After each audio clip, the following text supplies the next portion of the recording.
Mula sa aklat ni Propeta Joel, sinasabi ngayon ng Panginoon, "Mataimtim kayong magsisi at manumbalik sa akin, kayo'y mag-ayuno, manangis at magdalamhati. Magsisi kayo ng tao sa puso, hindi pakitang tao lamang. Magbalik loob kayo sa Panginoon na inyong Diyos. Siya'y may magandang loob at puspos ng awa, mapagpahinuhod at tapat sa kanyang pangako, laging handang magpatawad at hindi magpaparusa. Maaaring lingapin kayo ng Panginoon at bigyan ng masaganang ani. Kung magkagayon, mahahandugan natin siya ng haing butil at alak. Ang trompeta ay hipa ninyo sa ibabaw ng bundok ng Siyon. Iutos ninyo na mag-ayuno ang lahat. Tawagin ninyo ang mga tao para sa isang banal na pagtitipon. Tipunin ninyo ang lahat, matatanda't bata, pati mga sanggol at maging mga bagong kasal. Mga saserdote, kayo'y tumayo sa pagitan ng pasukan at ng dambana. Manangis kayo't manalangin ng ganito. Mahabag ka sa iyong bayan o Panginoon. Huwag mong tulutang kami hamakit pagtawanan ng ibang mga bansa at tanungin, nasaan ang inyong Diyos? Pagkaraan, ipinamalas ng Panginoon na siya'y nagmamalasakit sa kanyang bayan." Ang salita ng Diyos. Salamat sa Diyos. Poon iyong kaawaan, kaming sayo'y nagsisuway. Ako'y kaawaan o mahal kong Diyos, sang-ayon sa iyong kagandahang loob, mga kasalanan ko'y iyong pawiin, ayon din sa iyong pag-ibig sa akin. Linisin mo sana ang aking karumhan, at ipatawad mo yaring kasalanan. Poon iyong kaawaan, kaming sayo'y nagsisuway.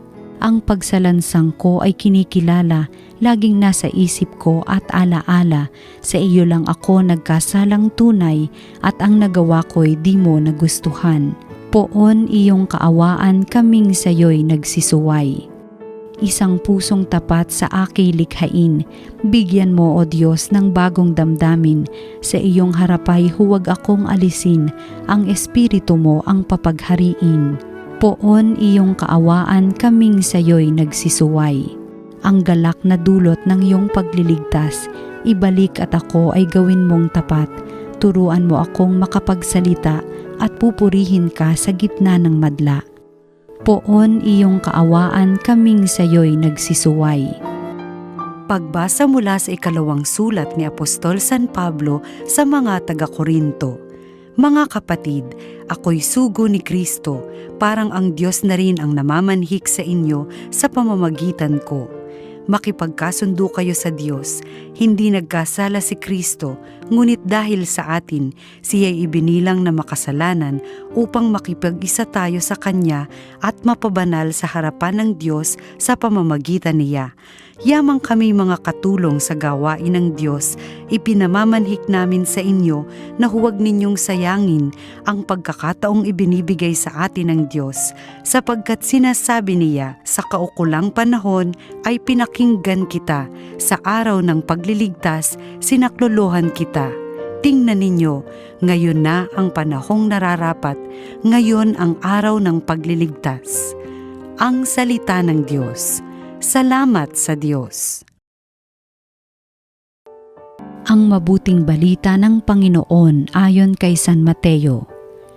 Noong panahong iyon, sinabi ni Jesus sa kanyang mga alagad, "Pag-ingatan ninyo na huwag maging pakitang tao lamang ang paggawa ninyo ng mabuti.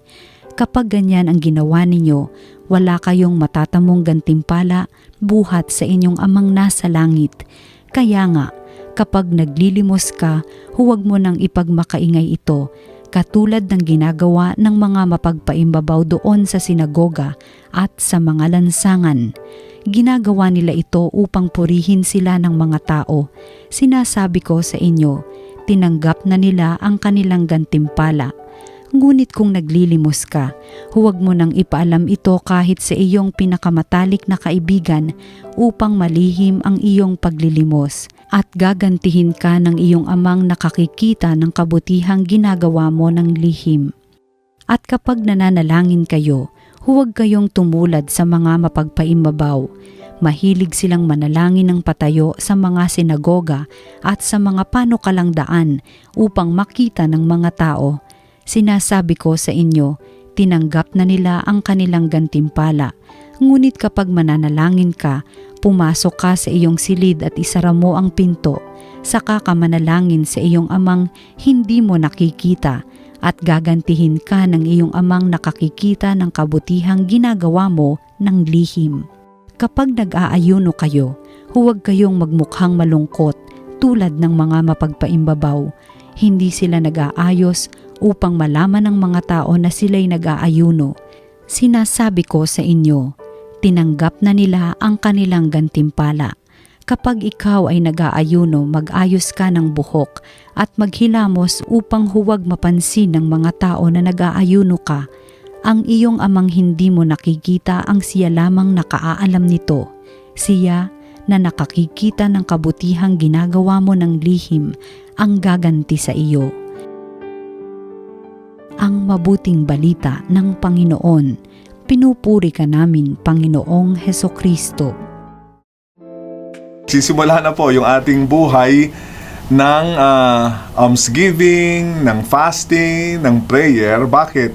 Kasi inihahanda na po natin ang ating sarili sa nalalapit na mas matinding karanasan ng paghihirap, kamatayan, at muling pagkabuhay ng ating Panginoong Hesukristo. Ito po mga crucial na araw na ito, no, ay dapat nating maranasan ng husto upang talagang lubos na mapalakas yung ating pananampalataya at makapagbigay po tayo ng saksi sa ating Panginoong Hesukristo sa kanyang paghihirap, kamatayan at muling pagkabuhay. Ito po ang core ng ating pananampalataya. Kaya kung papansin ninyo, sinasabi natin na gusto natin maging mabuting mga tao. Hindi, may mas malalim pa doon.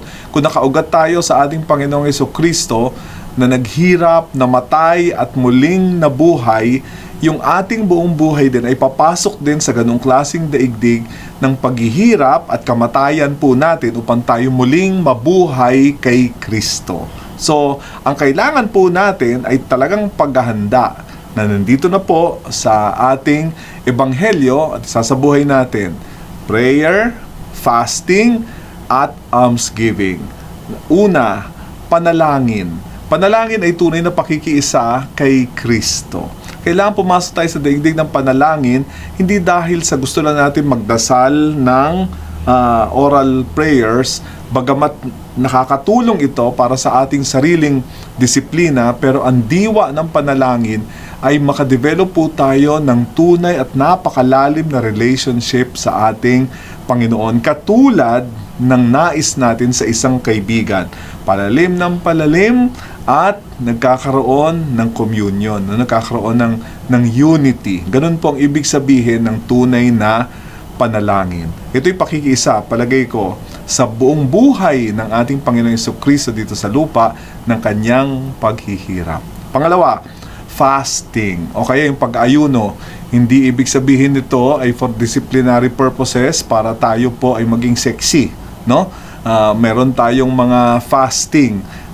Pwede rin po yun para ma-detoxify natin yung ating system, pero ang napakaganda rin pong rason ay pinagkakait natin yung sarili natin sa mga luho, no, ng mga mundong ito. Sinasantabi muna natin. Hindi naman sila nawawala eh.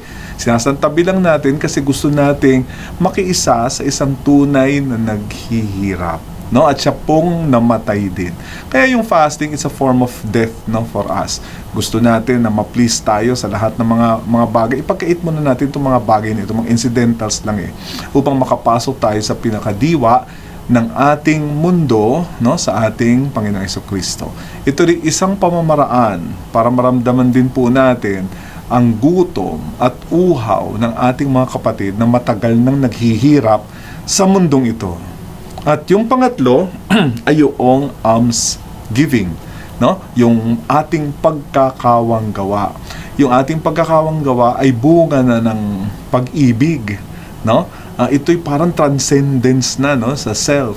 Ito'y kailangan ng selflessness. Kailangan ng cheerful giving, no? Para sa akin, ang trato ko po dito sa almsgiving, dahil ito'y napakagandang gawain, ay tumutulong po tayo upang mabuhay naman din ang ating kapwa at tayo rin mismo naging instrumento ng muling pagkabuhay ni Jesus. Kaya mga kapatid, huwag nating kalimutan itong mga bagay na ito, panalangin, pag-aayuno, at yung ating kawang-gawa ay pakikiisa natin sa ating Panginoong Hesukristo sa kanyang karanasan na lalapit na pagliligtas niya sa atin sa pamamagitan ng kanyang paghihirap, kamatayan, at muling pagkabuhay. At naway maranasan natin ang muling pagkabuhay natin kay Kristo. Manalangin tayo. O Diyos, tulungan niyo po kaming gamitin ang mga araw na ito ng paghahanda sa misteryo Pascual, sa misteryo ng kaligtasan na iniaalok niyo po sa amin. Naway makapasok kami sa mundong ito upang kami maging mga bagong nilalang sa inyong pamamagitan.